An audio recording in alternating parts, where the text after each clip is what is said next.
I bid you welcome. I welcome you to my house. Welcome to my house. Welcome to my home. Hello Horror Hounds, welcome to my horror house. We reached the end of our saunter through the portmanteau anthology horror movies of Amicus films, and we are at a highlight for me, From Beyond the Grave. It's still as riotously fun for me as it ever was. I know from all your comments, a lot of you have different favourites among this little subgenre. A lot of you rate Asylum as the best. That's a really strong contender. A lot of you really like The House That Dripped Blood. That was a really surprisingly strong one for me. Personally, for some reason, From Beyond the Grave just seems to distill the format down to an essence that speaks to me. So should we just dive in? It's directed by Kevin Connor, so that's a new name for this series. He went on, I believe, to direct lots of the sort of Doug McClure, Travelling to the Centre of the World. Warlords of Atlantis, I think, is one of his. So, good stuff, good rollicking Saturday matinee stuff. And here the source material is, we've got new blood in, and a new sort of source for the stories, adaptations of the stories of the author Ronald Chetwynd-Hayes. Now, regulars here will know of my absolute love of The Monster Club. I watch it every Halloween. It's not an Amicus anthology. It is produced by Milton Subotsky, and it is another adaptation of the stories of Ronald Chetwynd-Hayes. So I've got a little bit of a blind spot for his stories. It's making me think that I should check out some of his collections. The wraparound story in From Beyond the Grave is a step above, like with Asylum, like with The House That Dripped Blood. It's not just five guys in a lift telling each other about their dreams. Let's get on with it, shall we? It is all to do with an antique shop run by Peter Cushing, ladies and gentlemen. Temptations Limited Antiques, way before Needful Things by Stephen King. Customers come in and are drawn to items and obtain those items in various different ways, and then the items tend to be cursed or affect them in some supernatural way. I mean, Friday the 13th, The Legacy, Warehouse 13. This is something that's been sort of riffed on time and time again. The setting of the antique shop here, it's rammed full of stuff. The design of it, the set design is wonderful. How the camera sort of creeps in between all the items, like Cushing himself creeps around in the shadows, peeking out, having a look and seeing what his customers are up to. Are they up to no good? Because karma's a bitch and it will come and bite them on the behind. The first customer in through the door is David Warner. Class. Right off the bat. Class. I really love this film. There's an antique mirror which catches his eye, and Peter Cushing is asking 250 quid for it. 250 knicker. It is an antique. Warner gives him a little bit of all of this, a little bit of patter, and says, no, it's a knockoff. It's a cheap replica. It's not an original antique. I'll tell you what, I'll give you 25 quid for it. So 1/10 of the asking price. He takes the mirror away, thinking he's got one over on the old man. And that takes us into the first story, called The Gatecrasher. Warner sets up this antique mirror in his London bedsit flat, has a load of people round for a party, laughs about how he successfully ripped off this old duffer. And while they're looking at the mirror, someone suggests that it looks like something a medium might have, and the idea is then sprung to hold a seance. Horror cinema's got some pretty good seance scenes. The Changeling, Dario Argento's Trauma. I might knock up a list one of these days. And I think the seance scene here in From Beyond the Grave is pretty neat too. A nifty little trick of sticking the candle in front of the camera and then having the camera in the middle of the group of people supposedly sitting around the table, and then just having the camera spin 360 degrees, taking them all in, and added little frisson, having the flame of the candle gutter and then sort of spark, and the score trills when the flame does something strange. A seance in the same room as an antique mirror. Probably not the greatest idea. The mirror does prove indeed to be a portal over to the spirit realm, and Warner finds himself face to face with the spirit that pervades beyond the reflection. It attaches to him like a leech and demands that he feeds it. And what does he need? Blood. So David Warner becomes a sort of modern day Jack the Ripper. There's a little segment here where he's going out finding victims. It's got a bit of a lodger feel to it, a bit of a Rillington Place feel to it. There's a little bit of Peeping Tom there. David Warner is absolutely fab. The spirit sort of regenerates itself as he deteriorates. It really is leeching off him. And the decline he makes from healthy, young, vibrant gad about town into traumatized husk of himself, killing people at the behest of this spirit that's got its claws sunk deep into him. It's really good, and it's pretty grim as well. The set of his bedsit flat is wonderful, and again, like the antique shop, ram-packed full of things to keep your attention. And just as he does, the flat, the interior deteriorates. It becomes blood spattered and messy. I won't tell you how it ends in case you haven't seen it, but just as one sort of final piece of dramatic flourish for this segment, we get a wonderful sort of montage from the other side of the mirror, watching the world go by in that room and time changing and moving forwards with a montage that's just the cherry on top of a fantastic segment. And how's this for a 1-2? The next segment's called An Act of Kindness, and it stars Donald Pleasance and his daughter Angela Pleasance. It is probably my favourite segment out of all of these Amicus horror anthology segments, going all the way back to Dr. Terror's House of Horrors. I think An Act of Kindness is just the absolute apex. It's very British. From Beyond the Grave is a very British feeling movie, more so probably even than all the other Amicus portmanteaus, even though they're all set in contemporary Britain, and they all do have a British sort of feel to them, despite the fact that the producers are Americans. This just seems to be able to get into the strata between class struggles and just some of the underlying sinew of Britain at the time for me.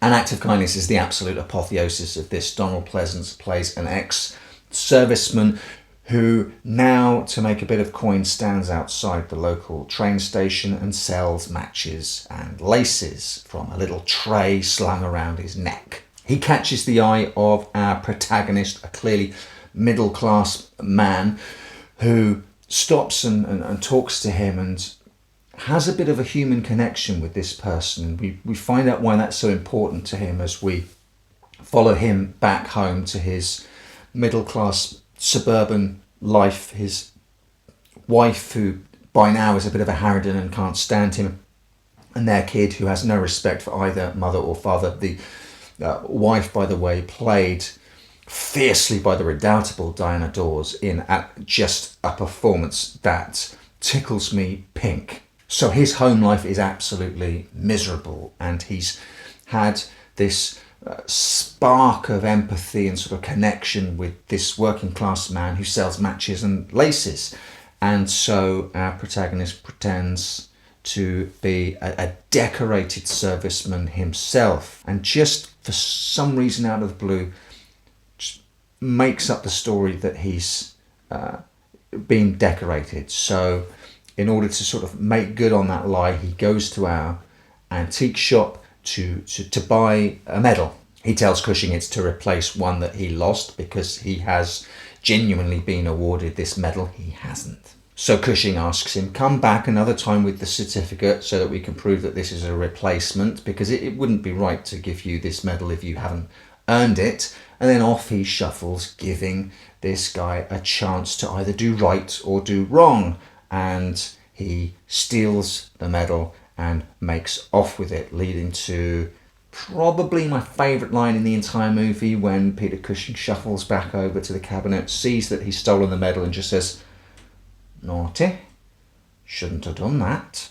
Pleasance invites him to tea with his daughter, played by Donald Pleasance's actual daughter, Angela Pleasance, and she is Emily, a really creepy, weird, sort of ethereal. I mean, really, the alarm bells should start ringing by the time she feeds him and starts singing a creepy song about bodies covered in worms in the dirt. But by this time, he's just so enamoured by a couple who give him attention, care what he says, give him a little bit of respect, a little bit of what he's been missing his whole life. Pleasance is fantastic in this, inscrutable, obsequious. He puts on sort of airs and graces when he talks to this man who is his better, but always with a sort of sly undertone that he's probably taking the piss out of him directly to his face, but he's too stupid to realise it. I won't tell you anything more of what happens. It's an absolute cracker. What I will say is that for a story set in the heart of London, this has a wonderful feeling of folk horror, and that's a fantastic trick to pull off in an urban setting. The next story is called The Elemental, and it is a light-hearted, largely comical story, and we know that personally these don't really work quite so well. I'm a little bit of a fan of the comic interlude in Dead of Night, and I think The Elemental works in a similar way. We've had a couple of really hard-hitting segments, and lightening the mood, I think, is quite a canny move at this point in the movie. Our third customer is after a snuff box, and he goes over and looks at the displays, and the one he likes is 40 quid. It's got a little handwritten label on it, 40 quid, and he finds another one, and that's got a label for 5 quid in it. So he switches the labels round. He's going to con Peter Cushing. When Cushing comes over and says, has anything caught your eye? Yes, I'd like this. How much is that? Oh, that would be £5, please. Even at that point, he pushes it even further and says, shall we say 4? I mean, this guy is absolutely asking for it. Peter Cushing doesn't miss a trick. And as our customer is walking away with his essentially purloined snuff box, he tells him that he enjoys snuffing it. On the way back home on the train, he shares a carriage with an eccentric medium, Madame Orloff, who owes probably more than a little of a debt to the character of the medium in Noel Coward's Blithe Spirit. She tells him that he's got an elemental on his shoulder, a homicidal elemental. She's never seen one of those before, and it's really got his claws into him and is sucking on his life fluids and growing bigger and bigger. Before he leaves the carriage, she manages to give him her business card saying, "You will need my help in the future." And so it is. We follow him home, see a little of his home life, pretty affluent, upper middle class, I'd say, until this elemental begins scratching at his wife, throttling her in the night in bed. At first she thinks it's her husband, and he manages to persuade her that it is this elemental thing, and they call in Madame Orloff to perform an exorcism. It's light-hearted, it's a romp. Even this manages to end on a fairly creepy note, to its credit. I don't think it outstays its welcome. It does its job. It levens the tone a little bit for our next segment, The Door, starring Ian Ogilvy of The Saint fame and Witchfinder General. He comes into the shop and is taken with this enormous, really ornate wooden carved door that he's renovating his house, and he wants this in his study where he's a writer and has pretensions to put it, such an ostentatious door, over his stationery cupboard, which I think is an absolutely brilliant idea. Again, he is allowed to fall foul, if he chooses, of his own baser instincts. Cushing asks 50 quid for it. He says, look, I've only got 40 quid on me, and this will absolutely send me broke. Will you take 40 quid?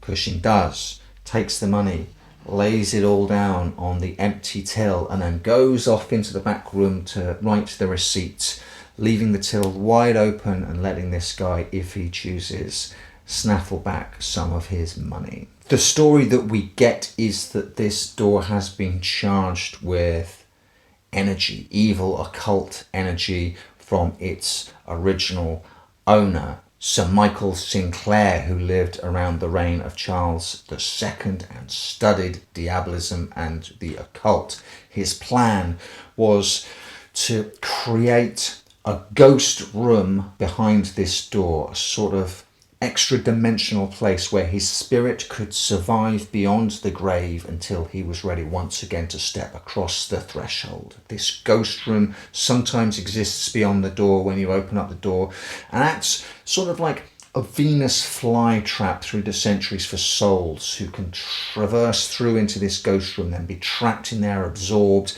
and then their energy charges the room and keeps it going. Have you ever had dreams when you find a secret room or a new room in your house or a building that you've known forever, and all of a sudden there's a new door and a new room in it? This kind of idea of this ghost room, which also acts as a cage for this malevolent spirit, it absolutely fascinates me. Ian Ogilvy and his wife are beset by this evil spirit of Sinclair, and will they be the next two souls to be trapped in this other realm in this ghost room? I guess it all depends on how good or bad it was he decided to be while he was in the antique shop. I love this segment again. I just think that this movie is firing on all cylinders. And the wraparound story wraps up wonderfully as well. All this time as we've been watching these different men going into this antique shop, we've been shown a shifty, shady sort of character hanging around outside. A couple of times he's due to go in,